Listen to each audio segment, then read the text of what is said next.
Hello, everyone. Welcome to the latest edition of the Arbury Road podcast on a Monday evening, as always, with myself, Dermot. I'm joined this week by Arturo Bjorklund, and Vibeke Loft-Magnussen, and we are going to fill you in on some of the most important pieces of news from the last week in Europe. How are you guys doing? Fine, and thank you for inviting us. Oh, it's my pleasure. Yes, thank you. Well, let's get into it without further ado. Vibeke, we're going to start with you. Yes. And we're focusing on Denmark. Sorry, I probably should have mentioned that at the start. So can you tell us a little bit about how the Danish people feel about the European Union, how European Danish people feel, and a little bit about this dynamic, please? Yes, of course. I can try to put a few words upon it. In Denmark, there is it's very divided, and the news covering about the EU is not so good. It's more national news and US news that we're covering in the larger extent. But we are hearing some news about what's happening in Germany right now with the election, and also when there's a important election, but it's not that common to have big news about the EU. Okay, so focusing in on a couple of news stories that I've seen, and I'm sure our listeners and readers would have seen coming out of Denmark over the last few weeks. First one being the issue of the vaccines. Yes. So the idea was the EU take charge of the vaccines for all the member states, and nobody needs to look beyond that. But Denmark decided to turn towards Israel. Can you tell us a little bit about that story, why that happened? Yes, I can try to say a bit about it. We were also a bit surprised that Mette Frederiksen, our prime minister, she decided to go on this travel. It was not something that we were prepared for in the public. But the news covering about it has been more like, why did the Palestinians not get the vaccines and why did we buy them? That's the major issue in the news covering here. It's not so much about why did we not stick to the agreement, actually. That's more in the periphery. It's more about, is it even right for us to buy them, and why do we do that? And is it wrong to support that with a political signal? Yeah, that's an interesting... Arturo, let's start from here, if I may intervene, Dermot. Actually, part of my family is Danish, and so I'm very interested in what is happening there. And let's put also this problem, last things happening in related to the vaccine strategy and Frederick's medicine to the broader picture of Danish politics, because. Vibeke, maybe you can tell us something about you in the Europeiske Union, the association, and also your political memberships. And it's very interesting for us as progressive. We believe that the left movements should sustain the EU. Now, the more left party, the Inhill list, for a long time, actually, for the European Parliament, put not on some candidates, but was basically critical of the EU. And Mette Frederiksen, she's a social democrat, and now with the vaccine, she's acting in a more protectionist way. And we are speaking about the minimum wage in Europe. And for us, Scandinavian are the progressive ones. And we are very surprised to see that the social democratic prime minister, basically, and the government is opposing such a proposition for an European social policy. So let's hear your perspective, or the Danish perspective, also, or your, in the sense from Europeiske Union, about this very peculiar situation that is somehow stunning for me, feeling close to the Social Democrats. Yes. So my connection was just a little bad. You want me to talk about the minimum wage? Yes. Yeah, and also about the general political situation, how the other parties also stand to Europe and to the minimum wage, and why actually a social democratic government is so distant from the European ideal. You can see on the vaccine, you can see on the minimum wage, Basically, you have a social democratic government that is not truly European in its beliefs. At least it seems. This is the impression one can get. Yes, yes. I think to understand now, just to start with the minimum wage, it's important to understand some parts of the Danish economical system, because the Danish Social Democratic Party, they are like in the Labour's Party, and they we have a system that builds the minimum wage on an agreement between the worker and the employer, and then this agreement that makes sure that everybody gets a good agreement, called in Danish a overenskomst.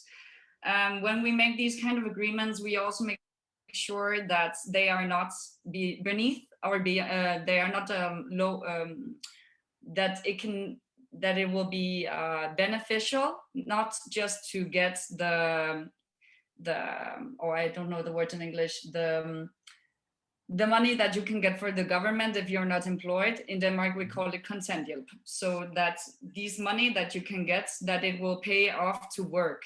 And if you implement a minimum wage, then you risk people just to not wanting to work, because that is not making sense for them in our system. Perfect.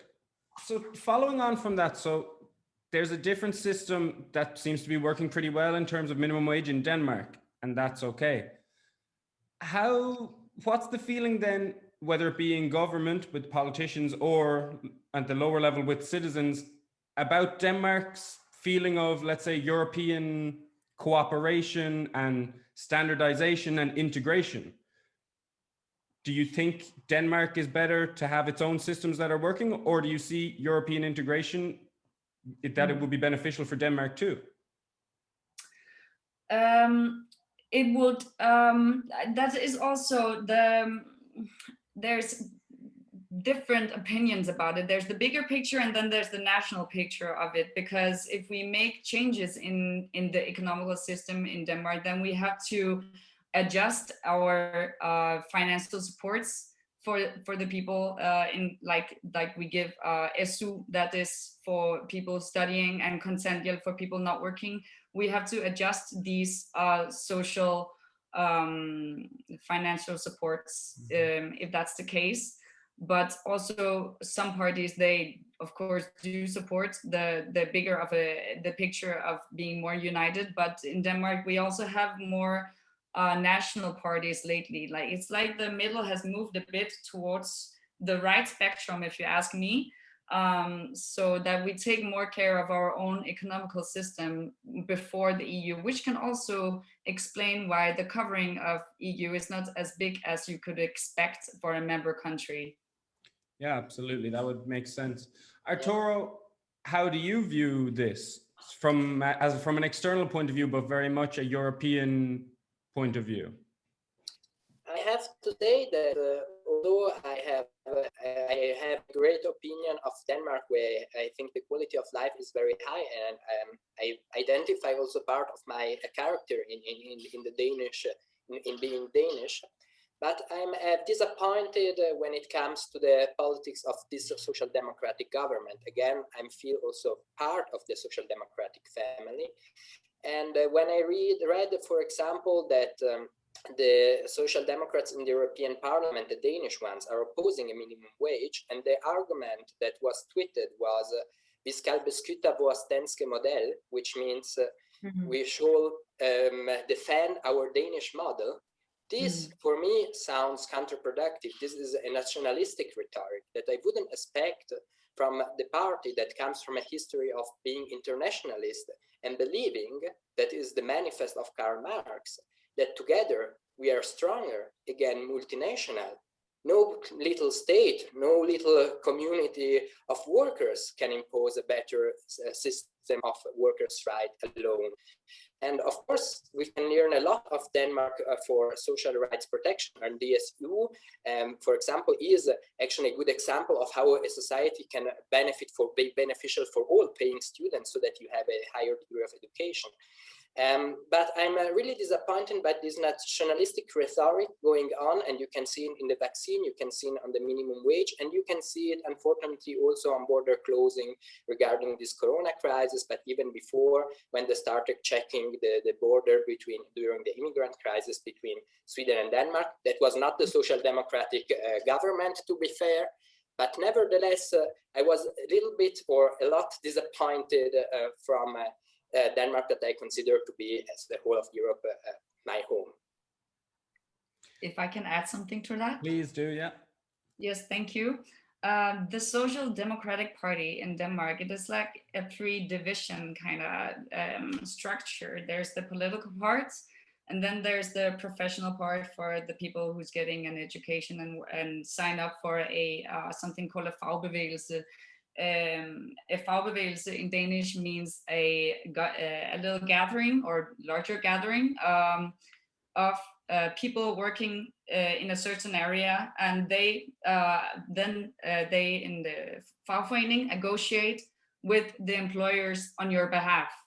When they do this, they also make sure, like I said before, that there come a reasonable level of payment. So let's say that the minimum wage, it would be lower than what is being agreed right now, because what I've heard, I don't hang me up on this, but what I've heard, it would probably be lower. Then we would have to adjust our social benefits. Yes, we would have to make them lower than this minimum wage, which would mean that the Danish people who can't work for one reason or another, they would get less money than they do now. And that's a social democratic problem for our government. And the last part of that three division parts I spoke of before, that is the supermarket, actually, the co-op operation, they call it. So like it's from these three parts that the social democratic have a close working together, which is of course not including then the people who start their own business and such, and that would be the more liberal part of the spectrum in Danish politics. Without maybe starting a long discussion about the European minimum wage, because we'll have plenty of podcasts on that. Yes. But trade unions also in Germany long opposed the minimum wage. Then it was introduced and it was also sustained by trade unions. Also the European trade unions agreed at the end on that, because it depends, of course, how you structure it. But then you are making a really differentiated discussion, saying we wanted to have like a lower boundary, and that's actually the discussion is going on, having a lower boundary. Of course, then what you're speaking, the trade unions can make deals that are above it. It's not an upper boundary, it's a minimum, not a maximum wage. But anyway, the way I felt when I read a Twitter saying as an argumentation to show defend our Danish model as an argument, this for me is not really an argument making a differentiation about workers pay loan payment, but really using a nationalistic argument. That is really disappointing for me. Before maybe leaving the Danish perspective, I had another question regarding the position of the other progressive parties regarding, for example, minimum wage or the broader European cooperation picture, because you have two parties, and if I remember well, you've been a member of them, the Radikale Venstre, which is very much, I think, European federalist. Maybe you can explain some of them of that position. And on the other hand, you have Enhedsliste. I think Enhedsliste is sustaining the social democratic minority government. And I wanted to know, what is the position of Enhedsliste regarding European issues? Are they pushing more for Europe than the Socialdemokraten or less? Well, the Enhedslisten is the most left-wing party that we have in Denmark. And they are against the EU. They see it as a, not to be too superficial, but they see it in short words as a economical system which is suppressing some parts of the systems, and they don't think it's a good idea to support. And yeah, thank you very much. Maybe we should also add for the one hearing the podcast who you are, maybe exactly who you are and who are you representing. So the Europese Ungdom København. maybe some word about the organization also, so we know, well, what your background. Oh, yes, my position in Europeisk Ungdom. Yes, Yeah, exactly. well, excuse me? And also, what is Europeiske Ungdom about? Of course, of course. Well, I'm on the executive board in Europeisk Ungdom København, the Copenhagen division. There are different divisions around the country, and then we have one on country plan, like a bigger division. And we are making like I am currently making modeling European Union, which will be like how do they make politics in Brussels, and we make like a little act out of it and have a weekend out of it, where you can meet people from every division in Denmark. And we also make events, educational events about, for example, I made one about defense and EU and what we should think about that in the future and then the past. And then we also make, for example, China and EU and such. So it's very like educational, but also very social. And we have a great companionship in the Europeiske Ungdom København. So sounds great. Sounds really interesting. Cheers for that. Okay, let's take the focus off Denmark for a few minutes at least. Arturo, do you want to tell us what happened in the regional elections in Germany over the weekend? Arturo, do you still read me? Okay. Yes. Yeah. Can you hear me, Arturo? Internet is a bit slower here now. Do you? Oh, Arturo, I think you're back. Are you? Maybe not. Yeah, I'm back. Okay. Perfect. Yeah. Well, in Germany we had why these elections we had yesterday. Yesterday we had the results. Why are they relevant? Well, it's about two federal states where there were elections. And these elections are particularly relevant because in September we are going also to have our national elections. So you remember 4 years ago we had our last election, and at first it seems as the Social Democrats with Martin Schulz as a Chancellor candidate, Chancellor candidate, was in a hype and they were winning. Then we had these federal state elections, where actually the Social Democrats got bad results. And it was the start of a spiral that went downturn. So, you know, this election can create a twist. They create an atmosphere. And they are hence also important to understand what is happening in German politics before the elections we're going to have in September. And these are European elections because the German government is is an important part of the EU legislation system action with its ministers and its representatives in the EU institutions. We could see in Baden-Württemberg, we could see the Greens winning with more than 30%. However, we have to say that they had already the Prime Minister in Baden-Württemberg, Winfried Kretschmer, who is very loved in Baden-Württemberg. So it's very difficult to understand how much this result can be applied also to a national level, because actually it's very personal to Winfried Kretschmer and the government they had. The same you can say on Rheinland-Pfalz, where the Social Democrats with Malu Dreyer got a very good result, over 30%, being again the strongest party. She was the Prime Minister as well in the last years. Hence, she's very loved as well. She was for sure one of the main reasons of the success of the Social Democrats, that in Baden-Württemberg got a little more than 10%, so actually had a very bad result. So you can really see how the results change regional. They are also very much bounded to person. What can be stated is that the conservatives, the CDU, which it's not clear who will be the candidate to be chancellor. So they are being in a transition phase, and now they are also being hidden by a wave of corruption affairs, and they had bad results. And until now, as being the executive in handling the corona crisis well, the conservatives, the CDU, and seems to be very strong.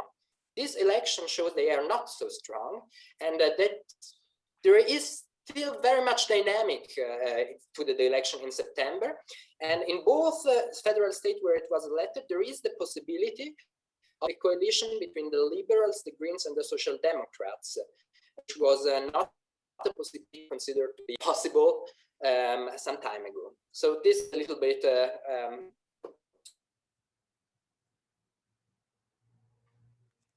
Arturo, have you left us again? an overview of the results.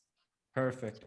So you mentioned No, I finished actually that this was the overview. Perfect, Arturo, you're back. I can hear you. I think we're just having a little bit of trouble with your picture. So just a follow-up on that. How bad of a result was it for the Christian Democrats, for the CDU? Because I've been reading reports over the weekend and today that, yeah, it was a bad loss. Is it as bad as people are making out? Oh, Arturo's gone altogether. Well, that's a pity. We're going to have to hammer on. So we'll get back to the German elections when Arturo returns, which hopefully will be very soon. Just one other bit of interesting news. No, I switched off the camera. Arturo, can you hear me? I can. I switched off the camera in order to hear you better. Perfect. So I just had one quick follow-up question, and it was about the CDU in particular, because it's pretty clear they had a bad weekend, but I just wanted to know, how bad is it for them at the national level now? I could hear the question. Okay. Let's see. Suppose that you can hear me. That's why I'm going to answer.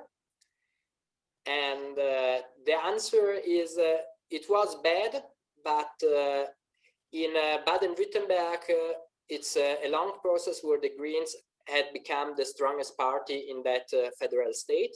So it's not really a surprise that they are not the strongest power. In Rheinland-Pfalz has been social democratic government in the last years.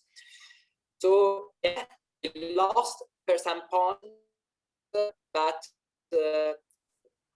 they are still on the federal level or on the German state level, they are still the dominant power. So let's see that it brings dynamic in the system, but it's not that they are broken. They are still the most important part in the German system.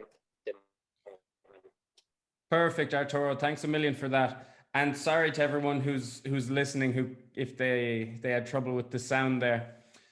Okay, moving on. Last bit of news for the day that seems pretty relevant and pretty exciting is that the Spanish government have today announced that they are going to give the go-ahead for a pilot project that will see the introduction of a 4-day working week. So the idea is that people would work for 4 days. It would be a 32-hour working week. And the project is going to include 3,000 to 6,000 workers. So a software firm in southern Spain actually implemented this plan, I think it was last year. They were the first corporation to do so in Spain, and I think one of the first in Europe, if not the first. And what they saw was a reduction in absenteeism, increased employee happiness, and increased productivity. So, Vibeke, Arturo, Vibeke, I'll start with you. What do you think about this idea of the 4-day working week? Are you in favor? Are you opposed? I must be honest, I don't know a lot about Spanish politics, so I'm probably not the best one of us to ask. I think that Arturo will have better opinions upon it than I will. Well, let me just give you a little bit of background about Spain. Spain has longer hours than the European average, yet significantly less productivity. So from a Spanish perspective, at least, it's pretty clear that more hours does not mean better work.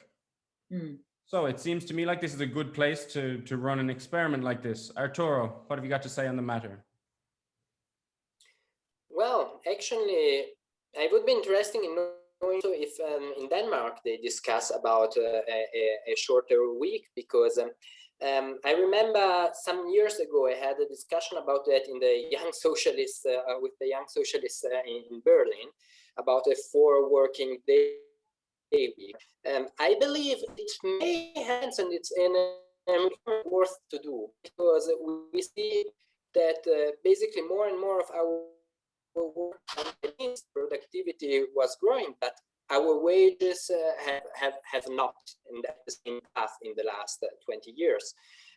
So I think we have to refine the concept of working, and the 4 working day week is for certain an experiment, a progressive experiment that it's worth to do, to find an equilibrium in a world where basically most of our work to survive can be done by machines.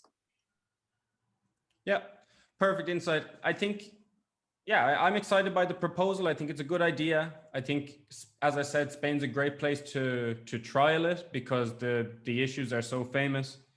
I mean, general people who believe in the project are saying it'll be good for the climate. You'll see increased productivity. You'll see increased mental health for employees. So it seems like employers will win, employees will win, and we'll all win because we'll help the environment a little. So that'll be interesting to see. I think we're going to leave it there for this episode. That was a really interesting chat. Thanks a million, Vibeke and Arturo, for all the insights about Denmark and Germany. It was very insightful as always. Thank you for letting us join. My pleasure. And I hope in a better connection next time. I hope so too, Arturo. I hope so too. That's we can see that the Danish Commissioner for Digitalization has still some work left to do. Yeah, absolutely.